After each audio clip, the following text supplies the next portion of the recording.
ماں کے بنا پورا گھر بکھر جاتا ہے اور باپ کے بنا پوری دنیا بکھر جاتی ہے۔ آج کی آیت کا ترجمہ شروع کرتے ہیں۔ پناہ مانگتی ہوں اللہ کی شیطان مردود سے۔ شروع اللہ کا نام لے کر جو بڑا مہربان نہایت رحم والا ہے۔ اور جب ہم نے فرشتوں سے کہا کہ آدم کو سجدہ کرو تو سب نے سجدہ کیا مگر ابلیس نے نہ کیا۔ بولا کہ بھلا میں ایسے شخص کو سجدہ کروں جس کو تو نے مٹی سے پیدا کیا ہے؟ اور ازراہ طنز کہنے لگا کہ دیکھ تو یہ وہی ہے جسے تو نے مجھ پر فضیلت دی ہے۔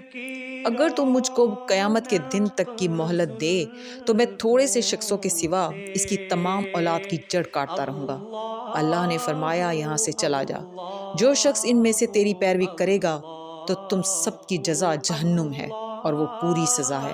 اور ان میں سے جس کو بہکا سکے اپنی آواز سے بہکاتا رہے اور ان پر اپنے سواروں اور پیادوں کو چڑھا کر لاتا رہے اور ان کے مال اور اولاد میں شریک ہوتا رہے اور ان سے وعدے کرتا رہے، اور شیطان جو وعدے ان سے کرتا ہے سب دھوکا ہے۔ جو میرے مخلص بندے ہیں ان پر تیرا کچھ زور نہیں، اور اے پیغمبر تمہارا پروردگار کارساز کافی ہے۔ صدق اللہ العظیم۔